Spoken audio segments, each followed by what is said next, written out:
I whipped my black badge Rolls-Royce into my father's private chef's parking spot, the only thing that I could hear was my BlackBerry Classic ringing off its hook.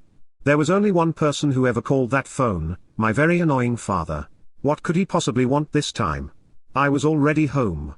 So, I quickly forwarded his aggy ass to my voicemail box, hoping that it was enough for him stop blowing my shit up. I mean, like after the third time that I forwarded his call he'd get the idea that to stop trying to phone me, because I was either busy or really close by. Whatever he was calling me for I didn't have time for. It was the weekend and I was going to be free with the wind. The real question was, how the fuck did that phone end up in my Wraith under my driver's seat?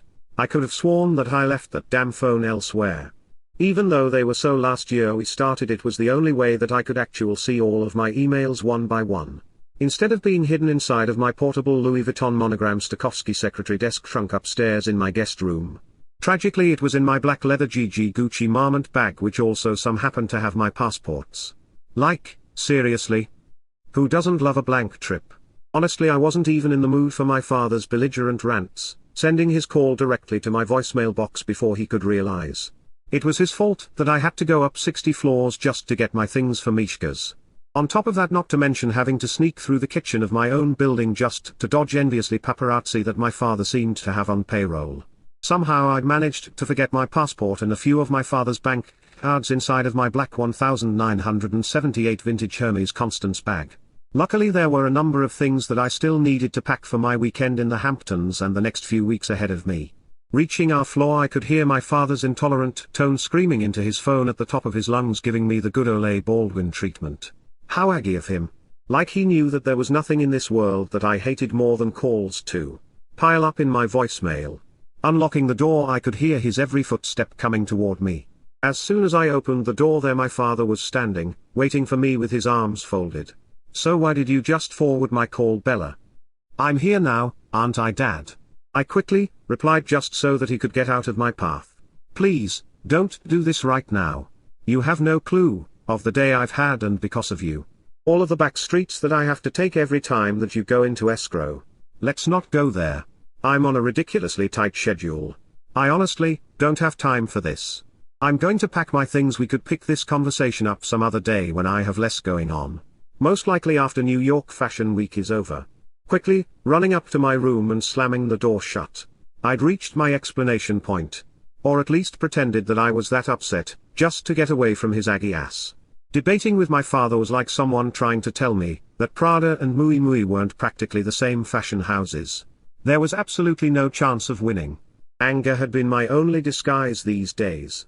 I had no time for this hassle, packing my things fast and quietly. Carefully folding up my vintage 1997 McQueen for Givenchy lady leopard dress that I'd stolen from out of my mother's closet.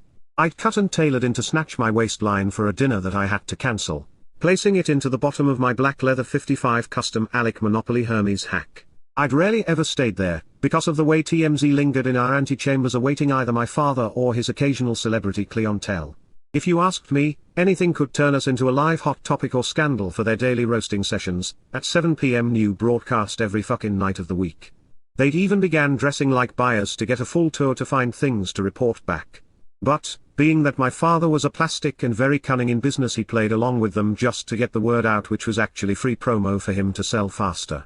He knew that real buyers scheduled a date to send people who knew exactly what they were looking for and closed the deal on the same day, and not a "see you tomorrow, I'm going home to think about it." One thing that I knew about a rich bitch, they didn't window shop. Often. And, also the idea behind this project was to create family-friendly homes for stability, not the modern-day bachelor. There was no real money in renting anymore. Everyone knew that if you wanted to buy real estate from my father, it was more of a lifestyle that you were after. These days it just seemed like people did any and everything just to be a part of something.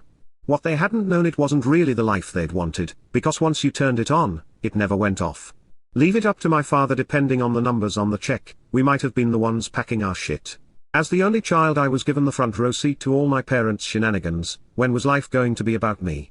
After my mother moved overseas for work, the simple task of staging them all had become mines. The best part: new properties were the only thing that brought my mother home. They'd even began to spend some amazing quality time together, staying up way past their bedtimes, flying away for weeks without a word, leaving me in charge of the tower. Weren't those the days? That was until Rihanna completely slayed Anna Wintour's Met Gala ball in GoPay. From that day on it seemed as though Chinese couture had become inescapable, and my mother's been flying in and out of town for business runs in Asia prepping new couturiers at FIDE Fashion Week ever since. Most of her deranged colleagues there were already permanently stationed in Singapore by the Asian Fashion Federation and refused to leave their families like normal people. I hadn't wanted to be left in the cold with my father. I wanted to be right next to her, on every plane she boarded, but I need to settle in somehow and work on my tech startup. I didn't want my father in my business whatsoever, but, when he saw all of this shit sticking out two of my Hermes, he would be fully aware that it was about to be going down somewhere. I wasn't planning on coming back anytime soon, maybe fucking never. If he wanted to live where pigeons flocked, then be my fucking guest. Might as well rent all of the extra space out to the media because he kept them around that, but that. I'd rather die, than play a part in it.